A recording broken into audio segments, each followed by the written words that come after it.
This 3-month-old baby boy ripped from the arms of his parents. His mother, Jessica Battiato, and his father, Caesar, are accused of child abuse. Doctors at Pennsylvania hospitals say a body scan revealed nearly 20 fractures all over baby Caesar's body. But his parents insist they would never harm their newborn child. They say their son's injuries were caused by a rare genetic disorder, which was not diagnosed till after their baby was taken away.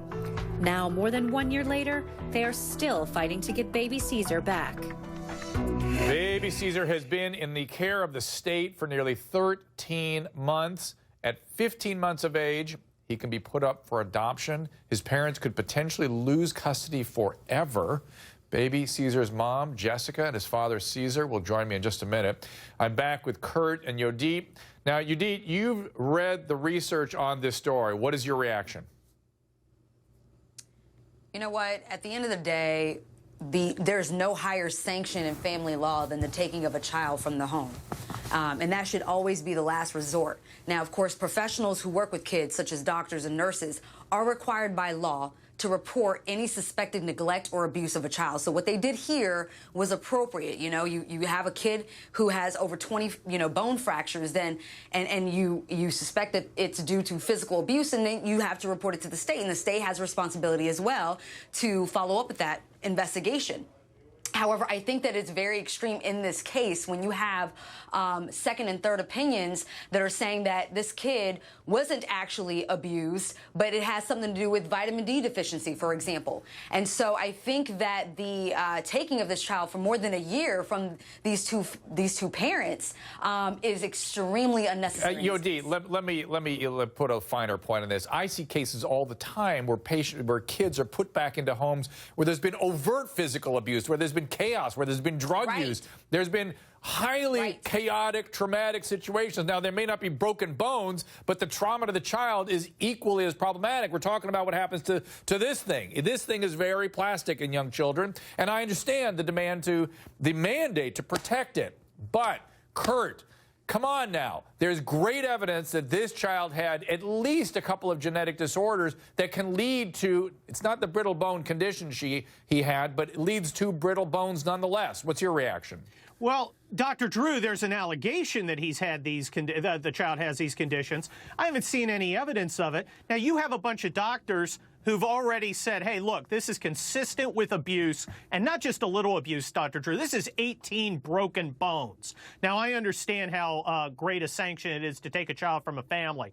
That's something you don't do lightly. But 18 broken bones, if this kid really has some sort of genetic problem, why aren't the doctors who originally diagnosed him saying, oh, my gosh, I got it wrong. Let's try again. That is the question. And I will just frame that question that you pose, Kurt, by saying the issues around bone metabolism, calcium metabolism, calcification of bones, vitamin D, parathyroid hormone are extremely complex.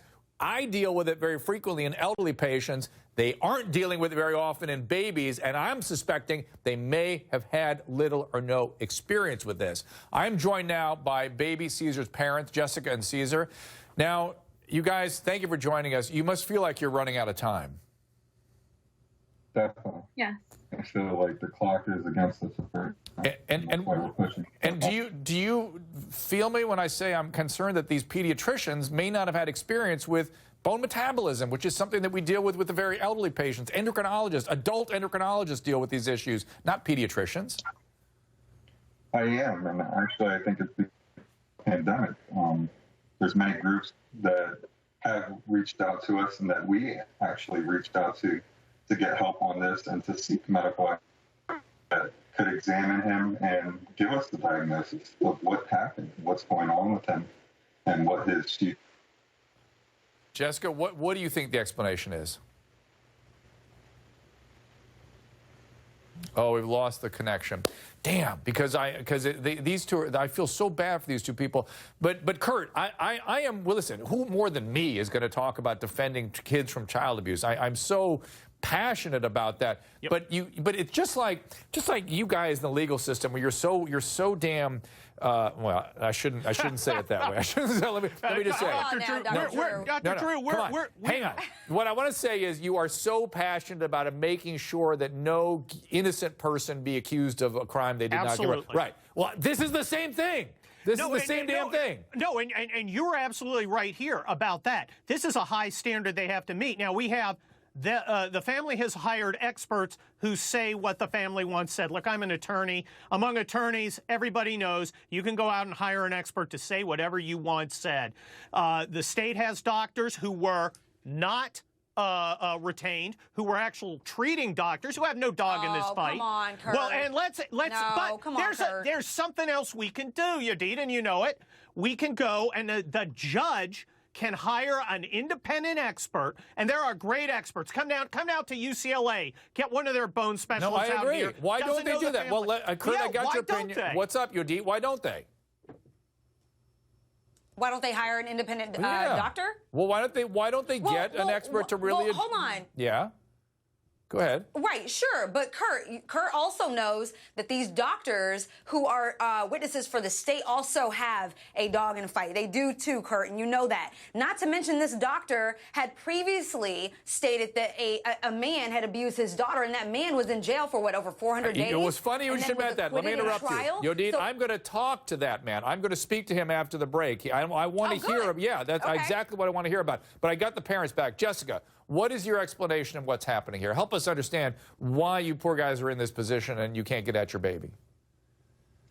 Basically, they're not taking in consideration the medical factors. They continue. But why not?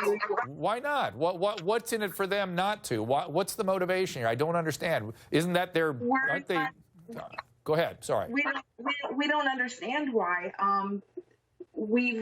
Every step of the way, when we tried to get the first opinion from Dr. Hollick, we got pushed back. We actually had to have a motion put in from our lawyer to request him to be taken to Hollick. Thankfully, the judge ruled in our favor and said that we were more than welcome to get our own opinion. But that same thing goes for second and third opinion.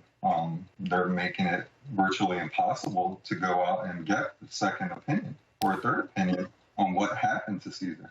All right. I want to get further into this. Actually, next up, I'm going to ask Jessica why, when she was asked to take a lie detector test, she refused. She will tell us why. And later, one of the most hated men in America is still